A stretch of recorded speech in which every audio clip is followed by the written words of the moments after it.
Okay, in this presentation, we're going to talk about tips in dealing with doubt. And of course, we will need to discuss whether doubt is a sin. Now, I'm well aware that this topic is not dealt with much in local congregations, and I do believe that it should be something that is talked about on a regular basis within churches and within fellowships and all ministries. So let's go forward here.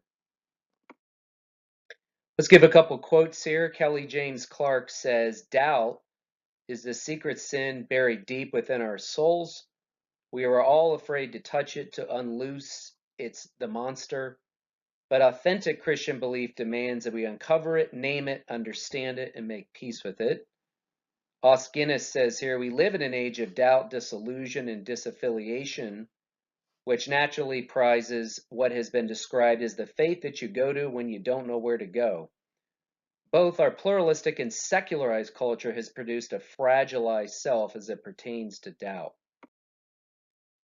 C.S. Lewis once said, "Now that I'm a Christian, I do have moods in which the whole thing looks very improbable. But when I was an atheist, I had moods in which Christianity looked terribly probable." A Barna report on doubt, which Barna report, by the way, does a ton of statistical research. They say right here, the research in this report that they concluded was a nationally represented sample of 1,015 U.S. adults, ages 18 and older. The survey was conducted online between June 5th to 9th, 2017. Self-identified Christians and past Christians comprised 888 of the respondents. The error rate associated with a sample size of 888 interviews is plus or minus 3.1 percentage points to 90% confidence level. They found in this report that among those who either previously experienced spiritual doubt, the most common response for about half of them, 45%, was to leave their church or worship gatherings. This is also the most common activity to halt even among practicing Christians, 36%, and regular churchgoers, 33%. 3 in 10 adults stop reading the Bible and praying. 29% there, 29% there, while another quarter, 25%, quit talking with friends or family about spirituality, God, or religion. So the report says millennials, 38%, currently experience about twice as much doubt as any of the other generational groups, 23% Gen Xers and 19% of baby boomers, and 20% of elders. Men are also more likely than women to actively experience doubt, 32% compared to 20% women. Those who have been through college and encountered an array of ideas, philosophies, and worldviews are twice as likely to experience doubt as those who have a high school education or less, 37% versus 19%. So those are just some statistics to look at. They also say for more than half of those who have wrestled with doubt, 53%, the time spent asking honest questions about what they believe about the religion or God made their faith stronger. For another 3 in 10, 28% had no effect at all. About 1 in 8, 12% lost their faith entirely. A small minority, 7%, say they held on to a weakened version of their faith. In the book, You Lost Me, Why Young Christians Are Leaving the Church and Rethinking Church by David Kinnaman, he says here, young adults with Christian experience say the church is not a place that allows them to express doubts. They do not feel safe admitting that sometimes Christianity does not make sense. In addition, many feel that the church's response to doubt is trivial. Some of the perceptions in this regard include not being able to ask my most pressing life questions in church, 36%, and having significant intellectual doubts about my faith, 23%. And a related theme of how churches struggle to help young adults who feel marginalized, about 1 out of every 6 young adults with a Christian background said their faith does not help with depression or other emotional problems they experience. That was 18%. Now, some of the common responses to doubt within the local congregation are the following, and I have to admit they really don't help with doubt at all. Sometimes if you express doubt, someone may say, well, you just need to pray about it, or you just need to pray more. Or they may say, maybe you just have some sort of secret sin in your life, and that's the bottom line issue. Or they may say, you just think too much. After all, we don't want to overthink things. We're supposed to have simple faith, simple childlike faith, right? Actually, that's a misunderstanding of that passage. The Bible does not teach you're supposed to have a childish faith. You're supposed to have childlike trust in God, but not a childish faith. People get those mixed up.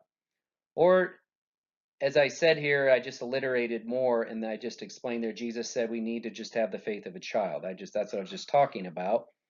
Or faith is about heart knowledge and not head knowledge. People get those confused, but if you look up the word heart in the Bible, if you study it, heart means the totality of the person. So God actually asks us to love him with all our heart, soul, and mind, our intellect, our emotion, and our will. So we don't want to make that dichotomy between heart knowledge and head knowledge.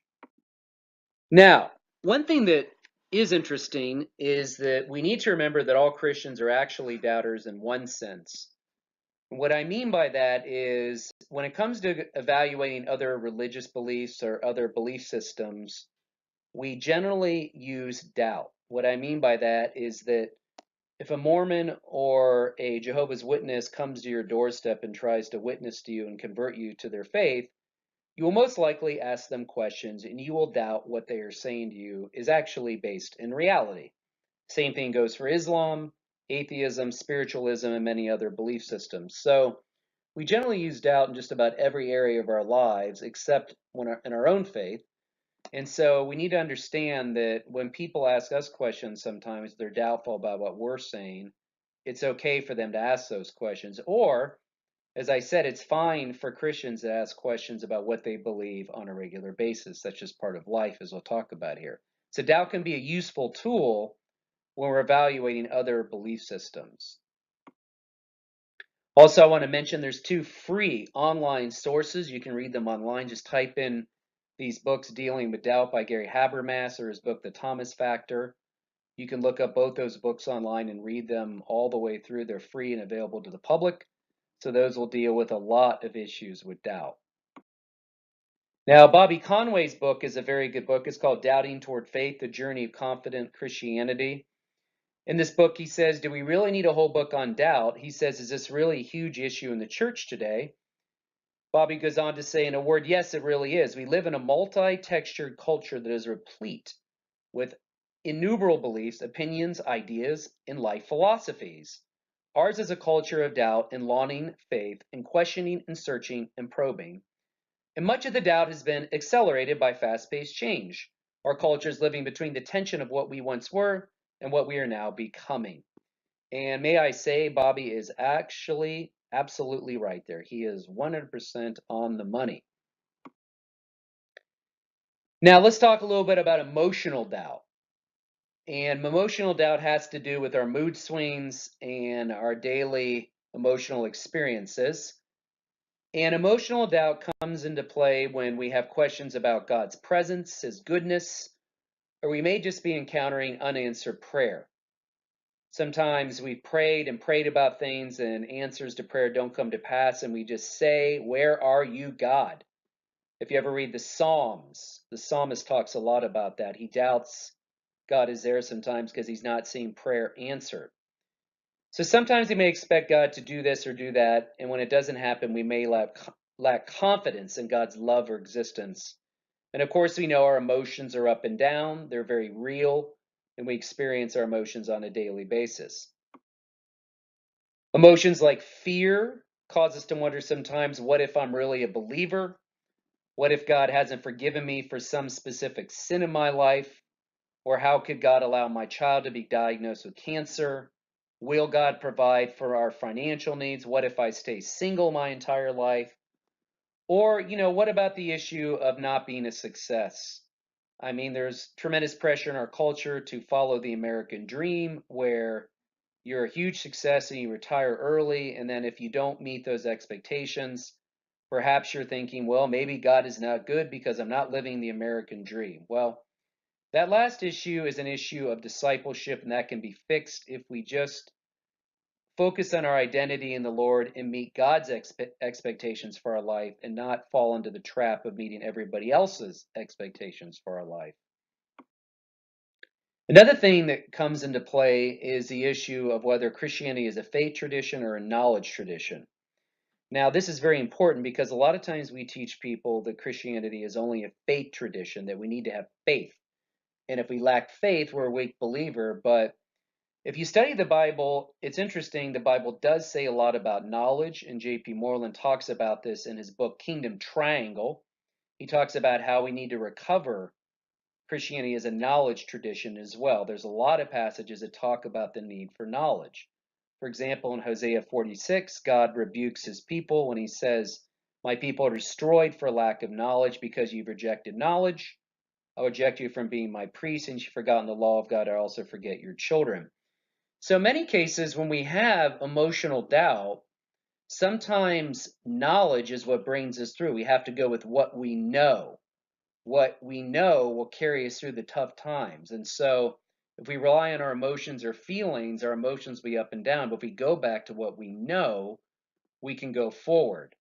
And I encourage you to read that book and just remember what you know will impact your faith.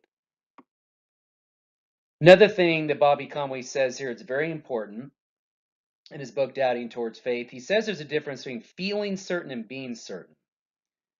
He says somebody came to him once and they said, Bobby, I feel 100% certain that Christianity is true. You may contest. And as Bobby says, I would add we cannot confuse feeling certain and being certain. There's a difference. Mormons feel certain their beliefs are true, as do Muslims, atheists, and many others. But feeling certain and being certain aren't necessarily equivalent. He says, as we all know, feelings are fickle. One day your moods may sing the praises of your faith, and the next day your moods will betray you, drowning you in the despair of doubt.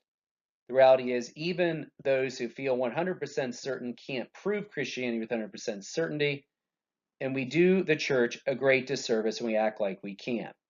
And that is a very potent statement there, and I agree with Bobby what he says there. We don't want to set people up for something we can't meet, an expectation that we simply can't meet. Okay? And that happens all the time. And that leads us to our next kind of doubt, which is called intellectual or factual doubt.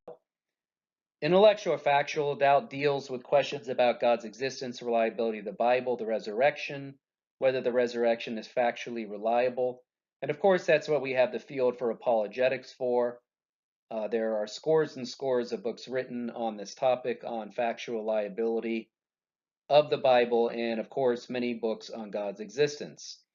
Now, the questions that plague the intellectual doubter can feel unsurmountable. We've all heard the statement, the more you learn, the more you realize how much you don't know. Very true. But that's why so many believers are extremely bold. They may not know much, but they're bold. And so in many cases, sometimes people who don't know much end up being very bold for Christ. They have a very basic faith, and sometimes they are very bold. Or it can go the opposite direction where people don't know much and they have a lot of doubt, and then they build up their knowledge base and they study more and they build their belief system. And of course, they become more bold in what they believe and they have confidence in what they believe. So that can go both ways. Now, volitional doubt is something that has to do with your will, has to do with your action. And the will is a component of your personality that doesn't naturally surrender. So perhaps you may find yourself in a crisis of belief and wondering, does God really know what's best for my life? Or can I trust him to lead me in the right direction? What if I follow him only to regret it later? And so sometimes doubts overlap here. Sometimes they go back and forth between intellectual doubt and emotional doubt and volitional doubt. And so we don't want to say that there's always one without the other. Sometimes these all overlap. But your will is a very important component in your life. And if you have a hard time trusting God because you're not really sure if he exists, and that's going to be a problem. Or if you don't sense his presence, that may lead to you not being able to make a good decision or make a step in the right direction in your relationship with God. So these all go together. Now, it's interesting that when Frank Turek gave a presentation once on I Don't Have Faith to Be an Atheist, that a bunch of atheists came to the Q&A time, as they always do. And Frank said to him, Frank challenged the questioner. He said, if Christianity were true, would you become a Christian? And of course, on several occasions, he's had atheists say back to him, no. So Frank responds here, number 2. He says, wait, you claim to be a beacon of reason, yet when I ask you if something were true, and would you believe it, you say no. How's that reasonable? It's not. And so, of course, as he notices, that's because reason or evidence isn't the issue for many people. They don't have an intellectual objection to Christianity. They have an emotional, moral, or volitional objection. So sometimes intellectual objections masquerade for emotional or volitional objections. Now, I by no means am saying all people fall into this framework. Obviously, everybody's different, but I have asked people the same question that Frank asked here, and they have said no. So it just goes to show me, and Frank as well, that many, many people who spend their whole life railing against Christian faith, and even some who become apologists against Christianity, in some cases, it really has nothing to do with intellectual objections. They say it does, but deep down it doesn't. It just depends on the individual.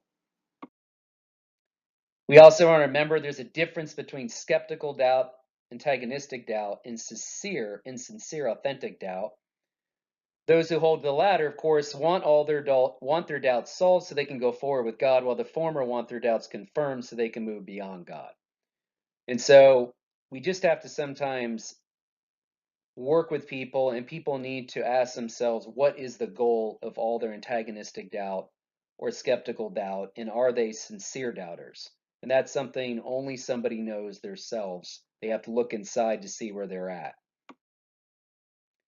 Now, let me go ahead and just break these down here again. So emotional, mood, or related doubt has to do with can be dealt with. I'm saying emotional or related doubt, mood swings, things like that can be dealt with through a friend, pastor, psychiatrist, or counselor.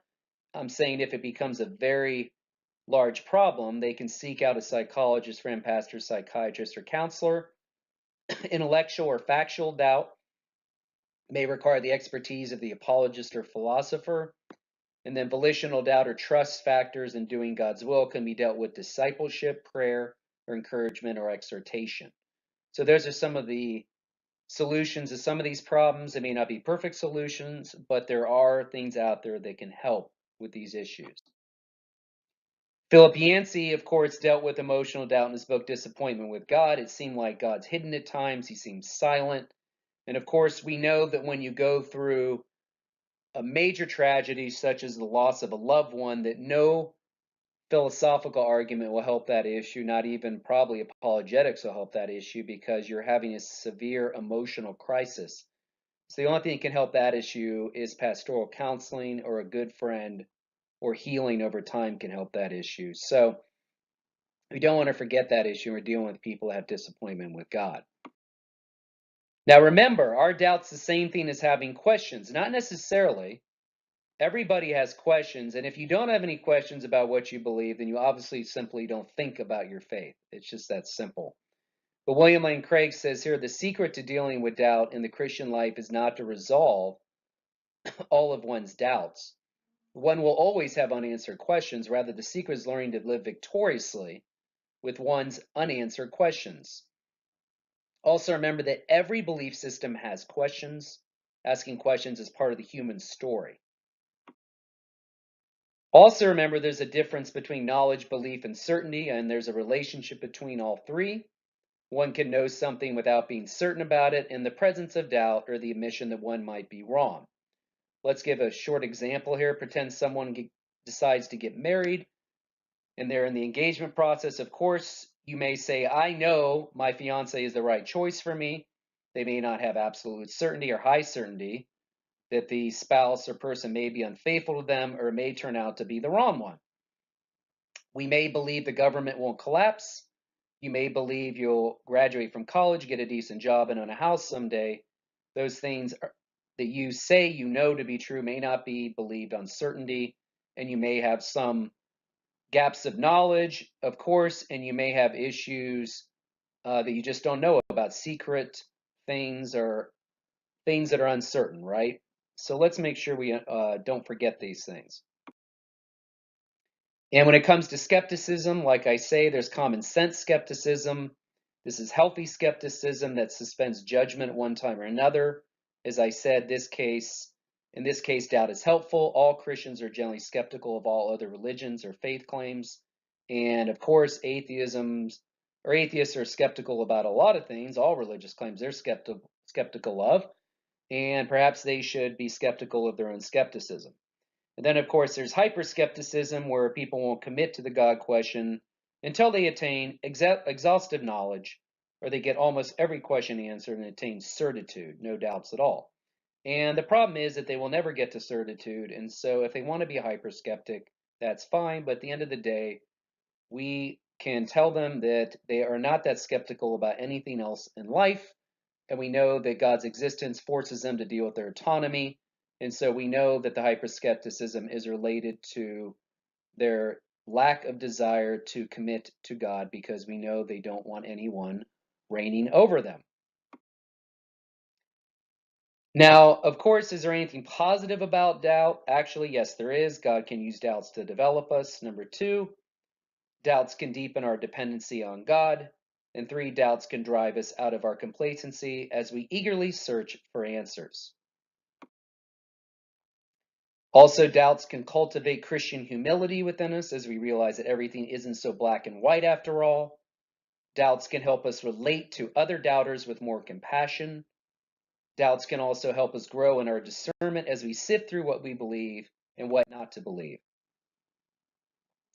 Now, what about the skeptics who say they left the Christian faith because of unanswered questions? And we know that we've run into them in our lives, and they're all over the internet, and some of them have become apologists for skepticism or atheism. After all, they have to find something to do.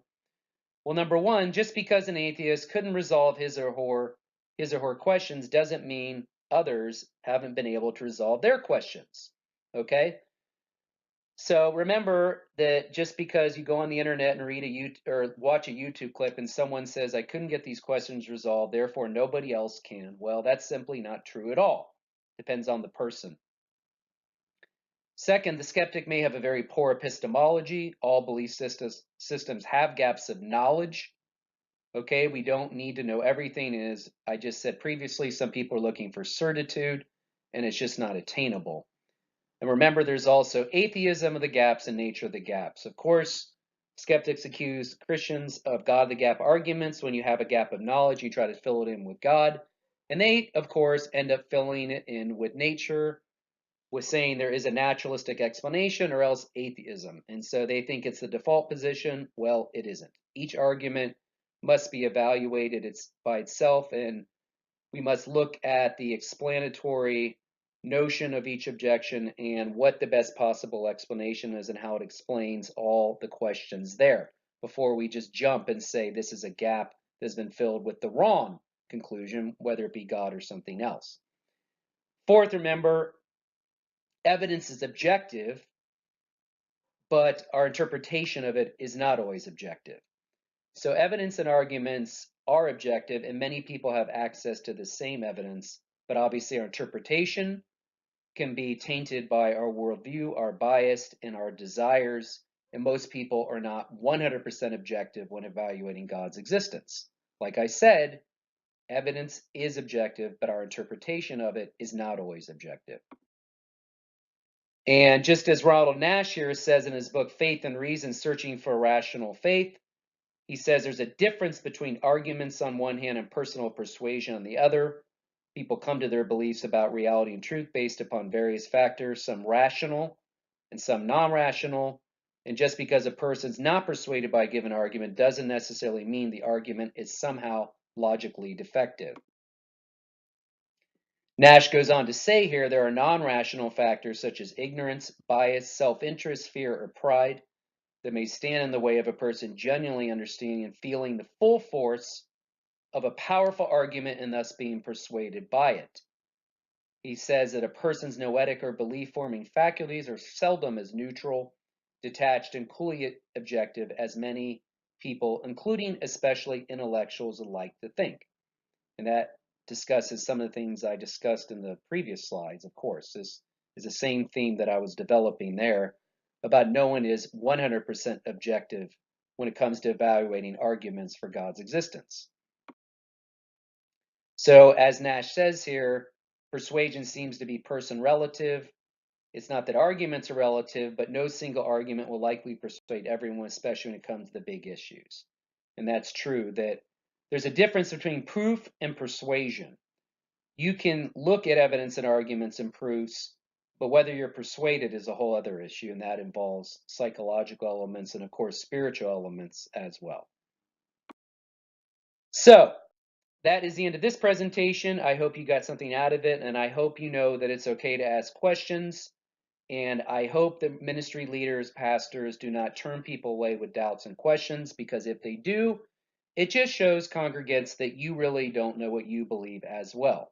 Same goes with parents. Do not turn your children away when they come to you with questions, because if you do, it will show them you are not secure in your faith and you really have never looked that deeply into what you believe as well.